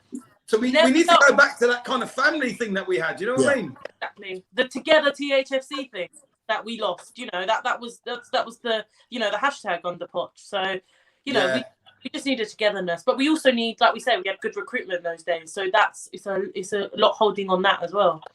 Yeah. I love how Gary's finishing the season with a cocktail. You know, we've got no trophies, but he's got the cocktail in his hand. I love that. I don't even drink, Chris, but today's a celebration. My wife's happy because Chelsea are in the top 4 and we've done them a favour. So everyone's a winner tonight. So I'm definitely getting some dinner later. Oh, you're the promise, Gary, you've got a red cocktail because you're drinking Arsenal fan tears. That's the blood of Arsenal. Love it. Dave, who do you want to see manage Tottenham next season? Oh, I would like Rodgers. I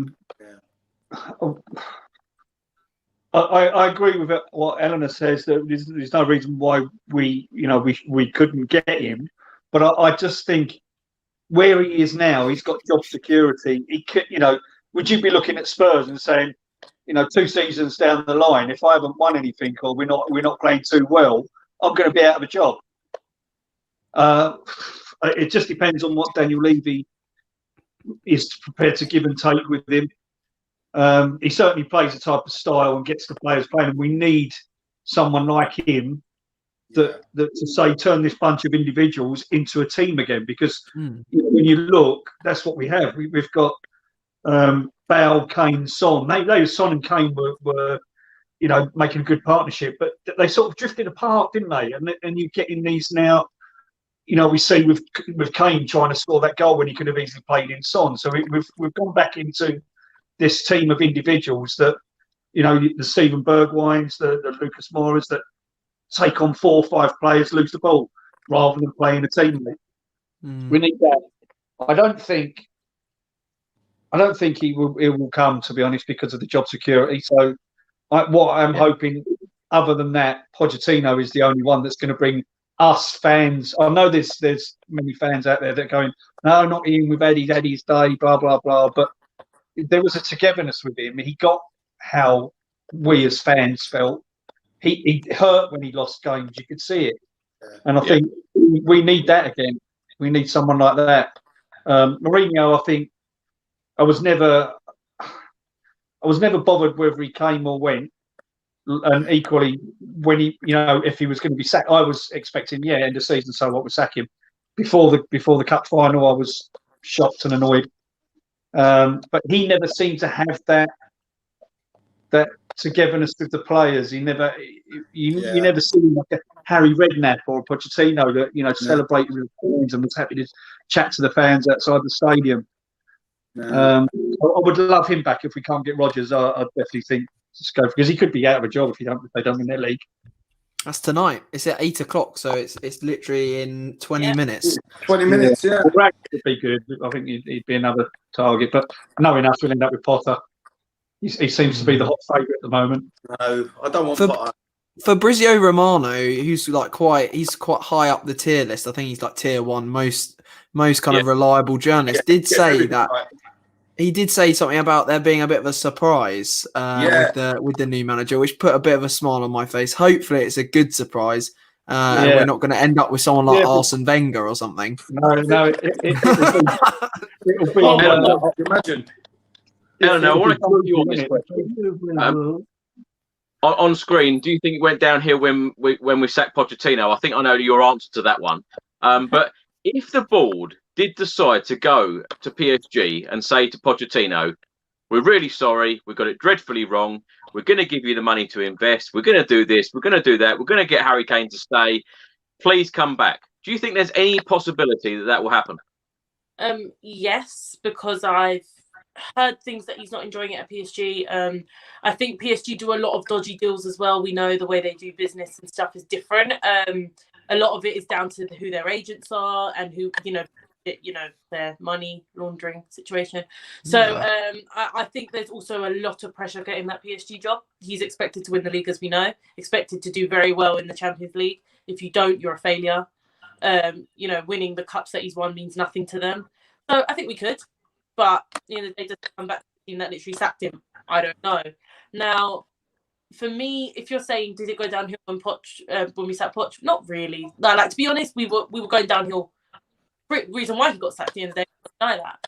But would I take being in this position under Poch than under these other managers? Yes, a lot more than I would with with Jose Mourinho, for example. I know he can do it. He did us before. So at the end of the day, I would rather have kept him and rebuilt the team around him. Genuinely. So for me, I think it was going downhill before we sacked Poch. We can't deny that. But I would rather have kept him and done it that way round. We get Roy Hodgson. That's what I'm worried about. Oh no! That's what you was talking about, Josh. I don't know if you can see that. That's Fabrizio. He said Tottenham's managerial choice will be made shortly. There are 3 candidates, and the club do not rule out surprises. But that Romano normally knows everything, doesn't he? Yeah. He doesn't get nothing wrong. So do we know who the three on the short list are? No, it doesn't say. So Mikel Arteta, Arsene Wenger, and Gunnosaurus. It's probably God, who would it be? I don't even know. It's probably Sol Campbell, Potter, and Rodgers. I don't know who I'd go for. No way. Well, last question for you all. I just want to know your expectations for next year and who you think genuinely, not who you want, genuinely you think is going to be the next Tottenham Hotspur manager. Gary, let's start with you. Oh God, you got me there. Hang on, let me have a little bit more of my celebrating. Sorry guys, I've got to go. I've got to take little man to bed. I'll see you later. Yeah? Mark, thank you so much. See you, Mark. Lovely meeting you, guys. Come on, you Spurs. Hey, come on, you Spurs. Yeah. Come on, you Spurs. Hey, I'll see you later, guys. Cheers, Mark. Cheers. See you later. Sorry, Chris. What was the question again? Sorry. Your expectations for next year and who you genuinely think that will be the next Tottenham Hotspur manager. Not who you want, who you think will be appointed. Okay. Well, my expectations is we can't do any worse than what we've done this season. So I think we'll probably gain more points and finish slightly higher. And it's a difficult one with the manager because I've been sneakily thinking we might get Conte, but then after seeing Romano's thing there and stuff, and a lot of talk with Brendan Rodgers. I mean, it could happen. We could get Brendan Rodgers. I think Nuno's been completely crossed out. I know he hasn't seen his family in 18 months and stuff, and he's been definitely said it's not him. But as soon as he left Wolves, I was getting a bit worried. Although I would rather him than Potter, but. I think we might get Brendan Rodgers. I think it genuinely could happen, and Levy might have gone all out and waited to the end of the season. And the fact that we've just beaten them for the last game of the season would just be perfect if he was announced the new Tottenham manager. So maybe I'm getting a little bit excited because I've had half a cocktail and we've won a game. I don't know. Eleanor, what are you expecting? Because personally, I'm expecting what I always expect every single season: a trophy. I'm expecting a trophy to come in. No matter who our manager is, it must be the number one thing on the list. Get us a trophy and get us top 4, like Pochettino did every season. I think for the board, it would, for the club, it's not get a trophy. I think that's secondary. I think for the club, it's make as much money as possible, and I think that is that is top four. So for me, maybe fans, that is our expectation, but as the board, it's not. And I think that step down from Poch days, that was always what he was told: top four over trophy. So I think that's not the board's expectation as much as it's ours. But anyway, what I think is, I just want to enjoy. I just want to enjoy Tottenham again. So my expectation is to actually be happy with our club. So that's my expectation. And who I think manager will be, do you know what? I actually think it's going to be Ten Hag. You know, I know he signed an extension. It was only a year. They've been retalks of it, and I think that they did that because he's on hardly anything at Ajax. I mean, money wise, we pay our managers quite decently. To be fair, I will give you that. We pay our managers decent money. So for me, I think Ten Hag will be our manager. I've just got a feeling. I don't know. There's been a lot of talk about it, and maybe the fact that he did do another year deal, or whatever it was part of the dealings in the business. Yeah, you know, he's not on a great contract. He was at the end of it. Finding another deal just gives them more money. And it's peanuts to us. It's hardly anything. So I don't think we can't buy him.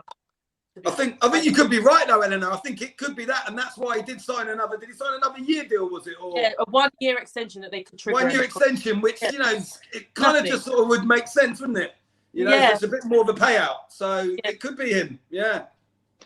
I agree with you, Eleanor. I think that Erik ten Hag will be the next Tottenham Hotspur manager.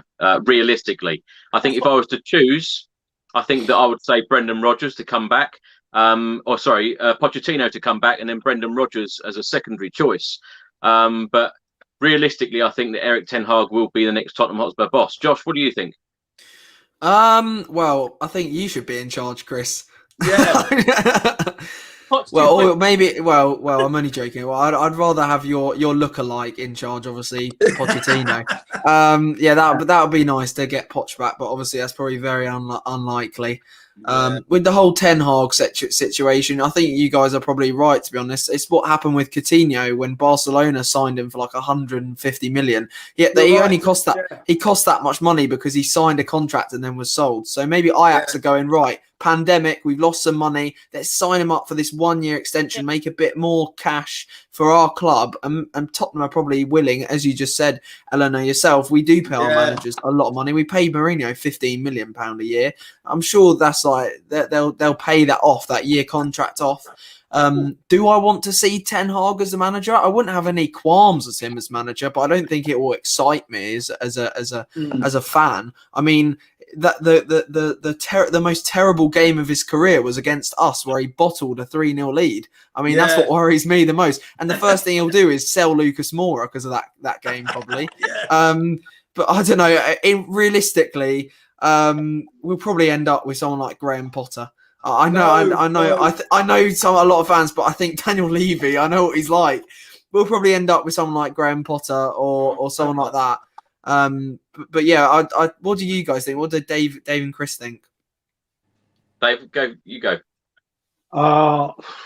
Anything. Do you know what? Nothing has surprised me with this club anymore. And Daniel Levy, whether he'd suddenly pull the magic rabbit out of the hat and have Poch back or Brendan Rodgers, that wouldn't surprise me. But equally, it wouldn't surprise me if we got Potter or bleeding Roy Hodgson or someone like that. It's a difficult one. Ten Hag, would I?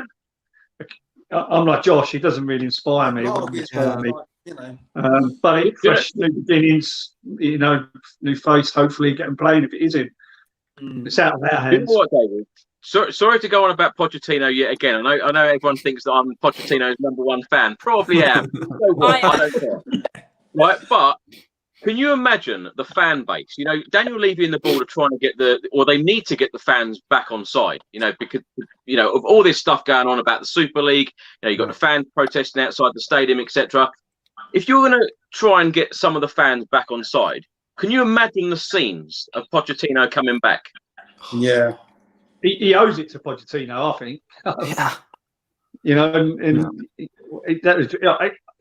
As I say, there are a few fans out there that are, anti-Poch, and they wanted Poch out, and we won nothing with him anyway, playing fancy football, blah blah blah. But I think we all agree that he wasn't backed in the way that he should have been backed, especially when he said, you know, we need to rebuild. Yeah. And then shortly after that, it's curtains for him. So Daniel Levy owes it to him to give. And if he doesn't come back this season coming, I can see him coming back in future seasons. Yeah. And finishing what he started. After Eric Ten Hag and after Graham Potter. Yeah. I know what you mean. Yeah. Wow, what a season it's been. I can't believe we've been talking for nearly an hour and 45. So thank you so much for all of your time, and thank you for, you know, to everyone for all of their comments and for watching. I've just looked, and nearly 11,000 people have watched this stream so far, which is incredible numbers. Whoa. So thank you so much for your input. Dave, thanks so much for joining us, and have a good thanks summer. for having me again, Chris. And you have a good summer too, yeah. And Josh, thank you very much as always. Thank you, Chris. Yeah, it's been a cracking season, and what a great channel you run. I can't do it without the likes of you, Josh. Gary, That's all right. I think we've got you a fair few subscribers today, so you might as well plug your channel yet again. I might need to. The problem is, though, I can't stay online long enough because of my proxy Wi-Fi, mate. I mean, you say you've done an hour and 45-minute show. I've probably only done 25 minutes of that because I kept logging off and going up and down the stairs. And you still don't know the score. But you know what, Chris? Listen, like I said about Tottenham and your channel and everything else, it brings us all together. I know there's been some dark days, but at least it ended on a high.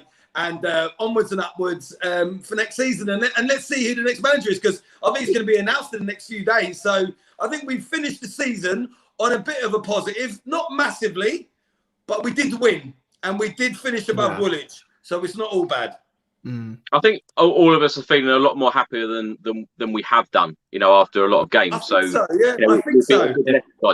Eleanor, tell everyone where they can find you and your YouTube channel as well. Lily White TV on YouTube, Lily White _TV on Twitter and Instagram. There used to be a lot of Jose slander. Sometimes I throw it in there for a laugh, but at the moment it's actually all right. So hopefully we get a good manager and we can be back to optimism. I was just subscribing to your channel and then it made loads of noise. I was trying to turn it down. That's my intro. I'm just going to answer Gavin's question here. Are you covering the Euros? Yes, I will be covering the Euros, and I'm actually very fortunate to have tickets to some of the games as well. So can't wait to go to Wembley to support England. And you never know, might even see us lift the trophy. You never ever know. Yeah. Let's hope that you know, we can do it one day. David, Josh, Gary, Eleanor, I can't thank you enough. Thank you so much for your time. And as I say, have a good summer. I'll still be doing videos, so do check them out. Thanks for watching, everyone. Thanks for all of your comments as well. Until the next video, come on, you Spurs. Come on, you Spurs. Come on, you Spurs. Come on, you Spurs.